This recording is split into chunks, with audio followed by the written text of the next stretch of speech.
Welcome to Bed Crime Stories podcast. I'm your host, T. Here's wishing you a wonderful day. Hope you're all well. Do me a favor, smash the like button and subscribe to the channel. Those are 2 free ways you can help your girl. And if you want to support the work I do, please consider a Patreon membership. I'm not currently monetized. You can find out how to do that in the description of this video. Did you guys know that under his plea agreement, Bryan Kohberger agreed to pay funeral expenses and reimbursements to Idaho's Crime Victim Compensation Fund? Kohberger has already been ordered to pay $28,956.88 for those expenses, along with more than $250,000 in criminal fines and fees, and $20,000 in civil judgments to each victim's family. Well, now the state is seeking an additional $20,409.32 for the Gonsalves family.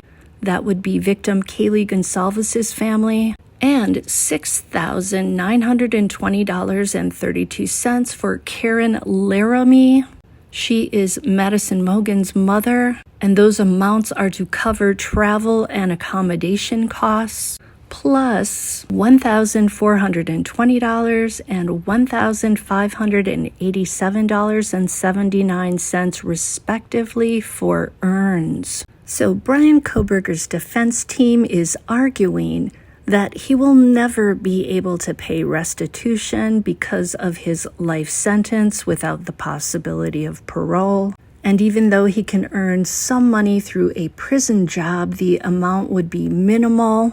Kohberger's attorneys are arguing that Steve and Christy Gonsalves and Karen Laramie should not receive the additional restitution because they received extensive funds through multiple GoFundMe campaigns that specifically covered the expenses being sought, travel expenses.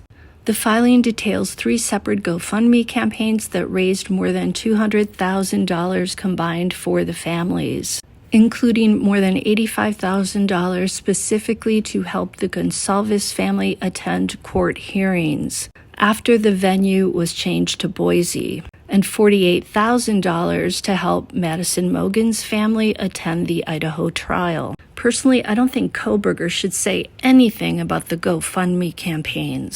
Those are none of his business. How dare he?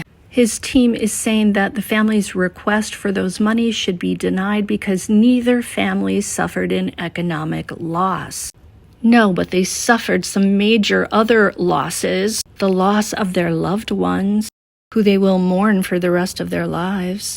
I think the money that Kohberger earns while he's in prison for the rest of his life, if he earns any, should go to the families. His sister apparently is writing a book about the crimes. I'd be curious to know what you guys think. Should any money that she makes be handed over to the victims, to their families? At this point, it's sort of like, what hasn't Bryan Kohberger complained about? He doesn't like the verbal threats against him. He's not happy with the foods they're giving him for his vegan diet. To me, he seems like a very entitled arsehole. He should have thought of this stuff before he did what he did to the 4 kids. In other Kohberger news, Kaylee's sister, Olivia, said that she was told that some of Kaylee's wounds that were first thought to be the result of her trying to fight off Kohberger may have actually been inflicted when she wasn't defending herself. It appears that some of the wounds happened after Kaylee stopped fighting back and did not appear to be wounds designed to be fatal. Olivia is quoted as saying this in a TikTok video: "I don't want to speculate on what he was doing, if it was to cause pain or whatnot. These wounds did not make a lot of sense." Olivia said that investigators told her that the wounds appeared to be experimental. That is so creepy. Makes it sound like maybe those wounds were inflicted after she was given another fatal wound. I know that some of the wounds in the beginning were described as gouge wounds. So not just jabs, but somebody sticking the weapon in and creating gouges. I think Kohberger needs to live up to the plea deal.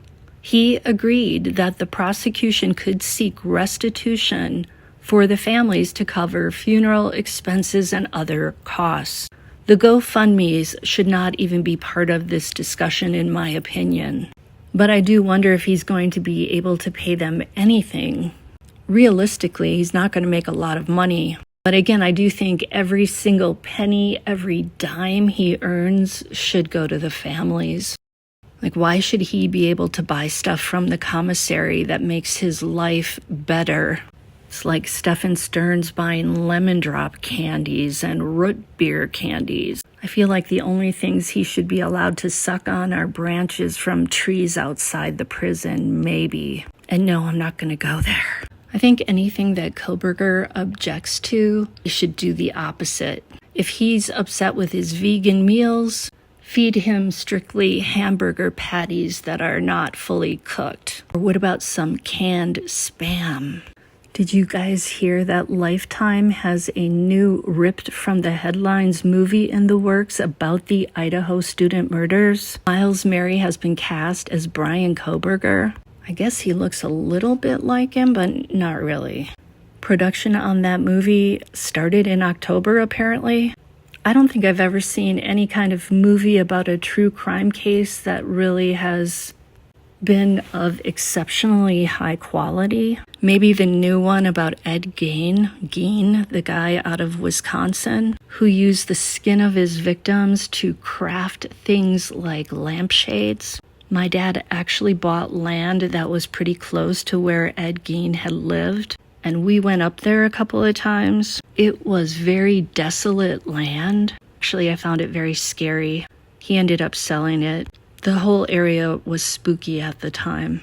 Very isolated, very rough terrain, not at all hospitable, and like a weird sandy soil, and little bugs that left permanent scars. I kid you not, I was traumatized by it. That's all for today, and I will see you next time on Bed Crime Stories. Love you guys. Hey.